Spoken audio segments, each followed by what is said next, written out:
साथियों नमस्कार, मैं आपका मित्र के पांडे अपने YouTube चैनल पंचांग देखना सीखे तथा ज्योतिष बने में हार्दिक स्वागत करता हूं। आप प्रतिदिन के तिथि, नक्षत्र, योग का मान, द्वादश लग्न, घंटा मिनट में विवाह, उपनयन, वधू प्रवेश, किसी प्रकार के मुहूर्त की विस्तृत जानकारी, कुंडली के अध्ययन, पंचांग देखना कैसे सीखें तथा अन्य समस्याओं के लिए इस नंबर पर व्हाट्सएप कर सकते हैं। साथियों नमस्कार, पंचांग देखना सीखे तथा ज्योतिष बने चैनल में आप लोगों को हार्दिक स्वागत करता हूं। ऋषिकेश पंचांग का अध्ययन आप लोग प्रतिदिन यदि करते हैं तो निश्चित ही आप सभी मुहूर्त, लग्न इत्यादि के बारे में जानकारी प्राय प्राप्त कर लिए होंगे। मैं हमेशा चाहता हूं कि आप लोगों को नई से नई बात आप लोगों के सामने रखूं, जिसे आप देख करके और अच्छी भली भांति से सीख पाएं और समझ पाएं।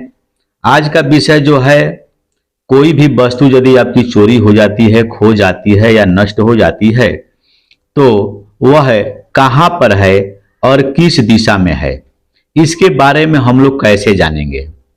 आए दिन आपके पास कोई ना कोई जातक आते रहते हैं और पूछते हैं कि पंडित जी, गुरु जी, आप मेरा शगुन निकालें, मेरा ये सामान गुम हो गया है, ये सामान भूल गया है, तो गया है, भूल गया है, चोरी चला गया है या क्या हुआ है, और गया है तो किस दिशा में गया है, इसके बारे में आप लोगों के पास जातक आते रहते हैं। तो इस विषय पर मैं आप लोगों के सामने एक मुहूर्त रख रहा हूं, उसके तरीके रख रहा हूं, जिसे आप ध्यान से देखें और समझें। जैसे देखें, मैं सरल से सरल भाषा में लाने का प्रयास करता हूं। यहां देखें, चोरी हो गई हो, खो गई हो सामान, नष्ट हो गई हो कोई वस्तु, तो वह कहाँ है और किस दिशा में है, इसके बारे में हम लोग पहले जो वस्तु नष्ट हो गई है, चोरी हो गई हो या भूल गई हो, तो उस वस्तु के अक्षर की गिनती करें। फिर उस योग को योग में 3 और अंक जोड़ दें और जो सबको मिला देंगे तो उसमें से 5 का भाग देना होगा। जो शेष फल आएगा, यानी जो आपके अक्षर होंगे, कुल अक्षर में 3 संख्या जोड़ देना होगा और 3 संख्या जोड़ने के बाद 5 का भाग देना होगा। यदि 1 बचता है शेष तो घर में है, यदि शेष 2 बचता है भागफल के बाद तो घर से बाहर चला गया, 3 बचता है, शेष 3 बचे तो शयन स्थान में है, जहां शयन कक्ष है वहां देखें। यदि 4 बचता है तो अपने से समीप अन्य स्थान में है, इधर उधर घर में या और कहीं दूसरे घर में देखें, खोजें, निश्चित मिल जाएगी।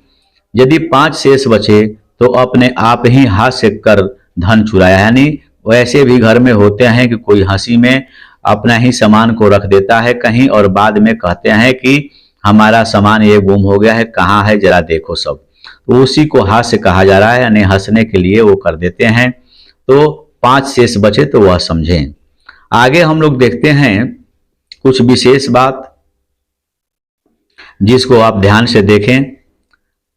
लग्न से चंद्र जिस दिशा में हो, यानी अभी जो हम लोगों ने देखा कि वस्तु कहाँ है, अब देखते हैं कि वस्तु किस दिशा में गई है।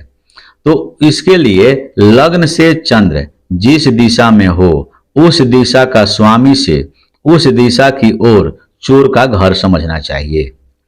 चंद्र लग्न में हो तो पूर्व दिशा में समझना चाहिए कि वस्तु गया है, चतुर्थ में हो तो उत्तर दिशा बताएंगे, सप्तम में हो तो पश्चिम दिशा में बताएंगे, दशम में हो तो दक्षिण दिशा में बताएंगे कि आपकी वस्तु चली गई है।